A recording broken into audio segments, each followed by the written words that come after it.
Selamat datang kembali di segmen analisa. Sekarang kita update adalah kasus dari mega korupsi yang ada di 3 anak usaha PT Pertamina. Ini kan dugaan kerugian negara adalah sekitar 1.000 triliun rupiah. Walaupun aku melihat sekarang nih ada indikasi mereka ini sedang kayak mengurangi dan memvalidasi. Bener nggak sih kerugian negara itu 1.000 triliun? Ya, memang dari Kejaksaan Agung kan saat ini sedang melakukan pendalaman. Tapi kan paling tidak di tahun 2023 ya, dugaan korupsi ini kan itu kan merugikan negara itu berapa? Sekitar 190-an triliun. Itu satu tahun doang loh. Kan kasus ini kurang lebih adalah selama 5 tahun. Jadi common sense dari masyarakat, media, expert, ya kita bisa hitung aja rata-rata ya bisa dibilang adalah sekitar 1.000 triliun rupiah. Coba kita simak adalah keterangan dari Pak Mahfud MD memberikan komentar terkait dengan isu ini yang seorang mantan Menko Polhukam, teman-teman. Gini, itu 193,7 triliun itu kan 1 tahun. Sementara berkali-kali Jaksa Agung sudah menegaskan ini 5 tahun. Kan bisa dihitung sekarang sih. Bisa diumumkan sekarang kerugiannya. Kan Jaksa Agung cuma bilang begitu ya. Kalau 1 tahun 19,7, ya kalau 5 tahun ya dikalikan aja sendiri gitu. Oke. Jadi ini tuh aku ngelihat aroma-aromanya kayak kasus yang suaminya siapa? Si Harvey Mois ya, suaminya Sandra Dewi ya. Itu kan tim kuasa hukumnya sekarang tuh lagi melakukan kayak usaha penuntutan gitu kepada sejumlah pihak terkait dengan angka yang keluar 271 triliun itu kan. Itu hitung-hitungannya dari mana? Nah, gara-gara itulah kan kasus hukumnya awalnya cuma berapa? 6 tahun, kemudian ditingkatkan lagi penjaranya karena ada kerugian negara. Aku juga lihat sama nih ada polanya. Mereka sudah belajar dari kasus yang lama, kayaknya ada indikasi mau dikecilin ini kerugian negara atau kerugian rakyatnya begitu. Jadi biar hukumannya tidak maksimal.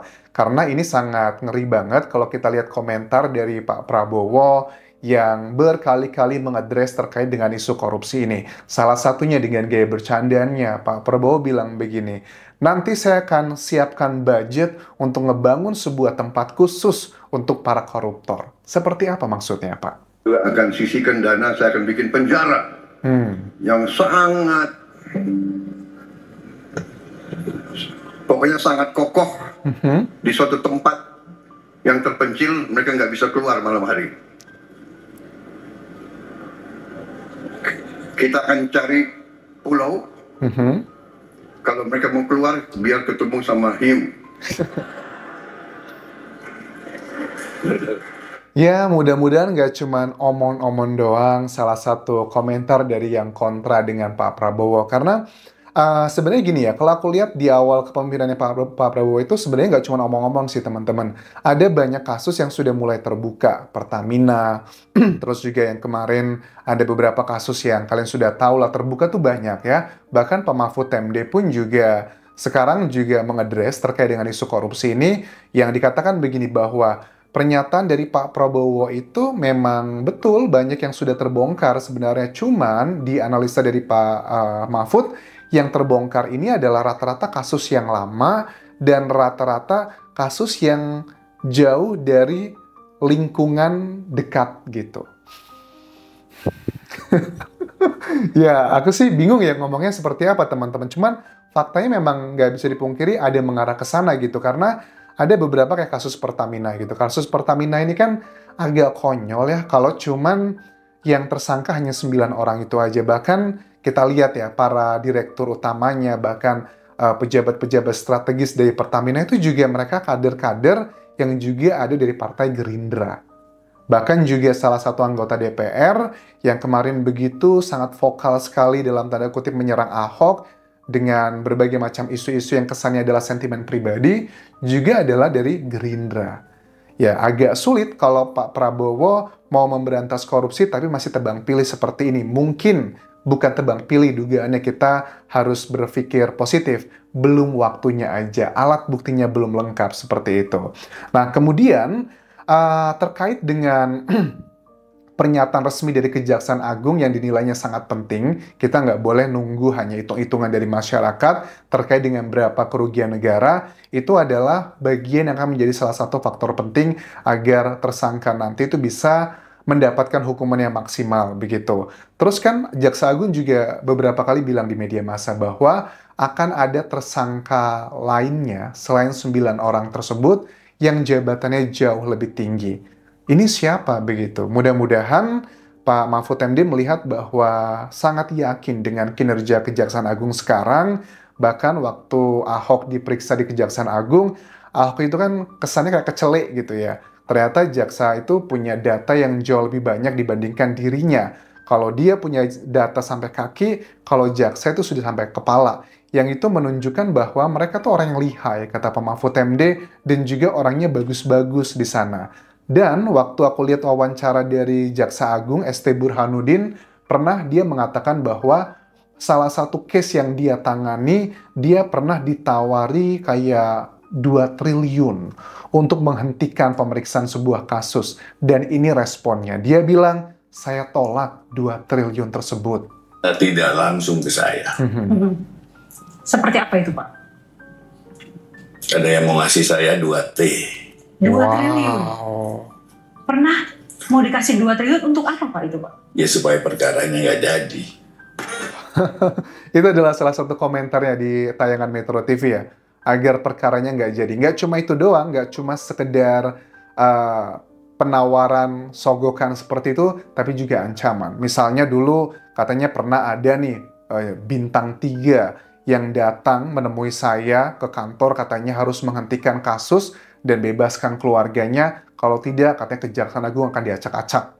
Dia bilang bahwa ya terserah, ini kan milik rakyat, silakan aja kalau mau diacak-acak. Terus juga pernah dia mendapatkan ancaman di SMS zaman dulu pada saat di sebuah tempat. Katanya, saya beri kamu waktu 2 kali 24 jam untuk angkat kaki dari provinsi ini.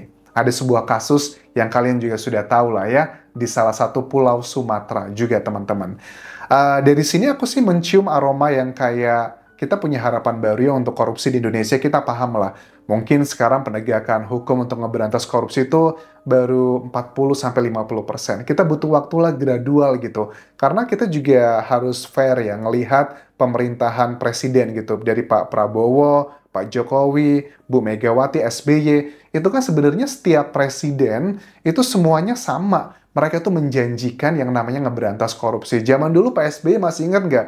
Waktu iklan yang apa yang heboh banget, katakan tidak pada korupsi. Dengan gaya ekspresi dari para bintangnya, yang ternyata para bintang tersebut sekarang rata-rata sudah menjadi mantan koruptor ya, karena sudah banyak yang keluar juga. Dan Pak Mahfud MD juga melihat indikasi ini ya, memang Pak Prabowo harus diapresiasi untuk awal-awalnya sudah banyak yang dibongkar dibandingkan dengan yang dulu-dulu. Yang dulu-dulu juga menjanjikan memberantas korupsi, tapi malah banyak tuh koruptornya di situ. Pak SBY kan saya punya 5 agenda pembangunan Indonesia kalau jadi presiden. Yang nomor 12 itu memimpin sendiri pemberantasan korupsi. Tapi korupsi makin banyak waktu itu. Iya, katakan tidak pada korupsi. Dan malah melibatkan Partai Demokrat kan pada waktu itu. Pak Jokowi pidatonya, awas kalau korupsi, saya gigit sendiri, saya tahu sumber-sumber korupsi. Oh iya, ini aku inget banget ya, Pak Jokowi juga bilang, kalau ada korupsi saya gigit sendiri, saya tahu sumber-sumbernya. Tapi di pemerintahnya Pak Jokowi, berapa banyak kasus korupsi yang terbongkar? Ada, tapi kan ekspektasinya tidak seperti yang diharapkan oleh masyarakat. Pak Prabowo, terlepas pro dan kontra di luar sana, ya Pertamina sih menurut aku yang menjadi salah satu tolak ukur luar biasa. Tapi juga ada kok Pak Jokowi juga ada kasus yang gede banget, yang siapa kasusnya Zarov ya, yang mantan pejabat di penegak hukum juga, yang ditemukan uang hampir 1 triliun dengan apa namanya, ada emas yang berapa puluh kilogram, walaupun juga sekarang kesannya kayak anti klimaks. Itu yang ditakutin sama Pak Mahfud MD, banyak kasus korupsi yang besar di awalnya, tapi ujung-ujungnya anti klimaks begitu. Itu kan pidatonya terbuka semua. Nah, Pak Prabowo mengatakan ini lagi. Jangan sampai ini gagal. Kita percayalah Pak Prabowo mudah-mudahan konsisten dengan itu. Selama ini kan yang dipertanyakan. Yang dipertanyakan ini kok ancamannya banyak gitu ya. Ancamannya banyak. Kok implementasinya minim kan gitu. Kritik orang. Kok ngancam-ngancam terus gitu. Tapi kalau mau objektif enggak juga loh. Yang dibuka itu banyak. Cuma yang dibuka itu memang korupsi-korupsi lama dan belum menyentuh orang-orang di sekitar. Tapi soal Oke. apa? Dalam ya pernyataan dari Pak Mahfud MD, kalau mau objektif katanya memang sudah banyak yang dibuka korupsinya. Cuman yang dibuka itu kasus lama dan yang mengancam orang-orang yang jauh dari sekitarnya. Tapi yang dekat sama Pak Prabowo aku tangkap di sini itu masih belum tersentuh. Ya, aku rasa sih menunggu waktu aja ya. Kalau bahasa hukumnya sih menunggu alat buktinya. Karena kan kayak di Kejaksaan Agung, aku lihat wawancaranya di Metro TV dari Jaksa Agung bilang, kami itu baru berani ya menentukan tersangka atau melakukan penangkapan pada saat kami punya datanya sudah 60%. Gitu. Jadi ya karena memang masuk akal yang dilawan ini bukan orang biasa, orang-orang yang punya harta ratusan miliar, punya koneksi yang kuat, punya kekuatan sosial dan juga ekonomi. Jadi ya jangan sampai nanti malah sia-sia begitu. Terus juga terkait dengan statement kayak tempat khusus buat para koruptor, Pak Mahfud MD juga bilang bahwa saya dulu juga sempat ngomong sebenarnya ya, waktu terkait dengan coba pada banyak anggota DPR yang menolak gitu dengan hukuman mati untuk para koruptor. Ya udah kalau gitu nggak mau, kita buat namanya adalah kebun koruptor gitu. Kebun koruptor itu diletakkan di sebuah mall atau kebun binatang, jadi tiap minggu bisa dilihat sama anak sekolah. Nanti anak sekolah bisa ngasih pisang, ngasih makanan. Tujuannya adalah untuk mempermalukan. Aku sih setuju banget ya. Bahkan kayak di China, nih salah satu contoh yang disampaikan di sini, ada patung keluarga koruptor. Jadi setiap orang yang datang ke sana, itu harus mukul pakai besi yang kuat dan juga meludahi. Bahkan patung mereka tuh diganti tiap kali sudah rusak.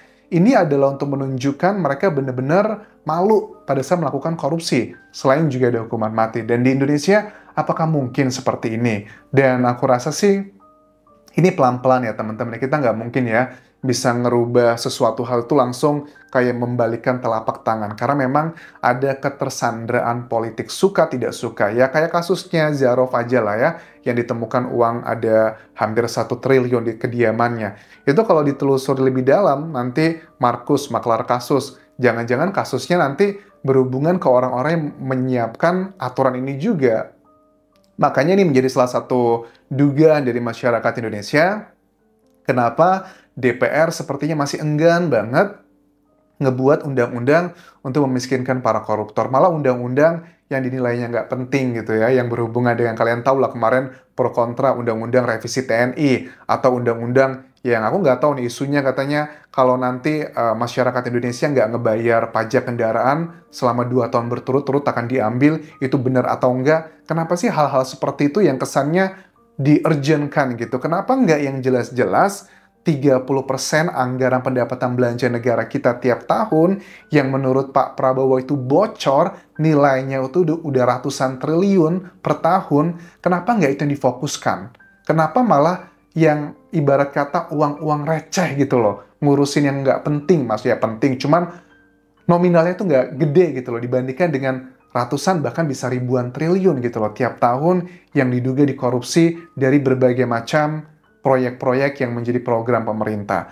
Ya, aku sih berharap Pak Prabowo punya ketegasan dan benar-benar mengimplementasikannya, terlepas pro dan kontra di luar sana. Ada beberapa program yang aku pun juga sebenarnya kontra dengan Pak Prabowo, tapi ya sudahlah, kita coba maksimalkan program-program yang baik dimilikinya, karena pada saat kita mengkritisi kalau efeknya buruk, ya buat apa juga. Jadi lebih baik dibandingkan kita sekedar mengkritisi, ya sudahlah kita apresiasi agar memaksimalkan program yang aku yakin tujuannya baik. Kalau memang ada yang nggak benar, saatnya kita bersuara untuk mengkritisi teman-teman agar kembali ke jalan yang benar ya. Terima kasih sudah menonton, sampai ketemu lagi di video berikutnya. Tinggalkan like dan juga komen, subscribe channel YouTube ini, follow Instagram, Facebook pageku, dan juga akun TikTok di Anjasa Sumara. Sampai jumpa.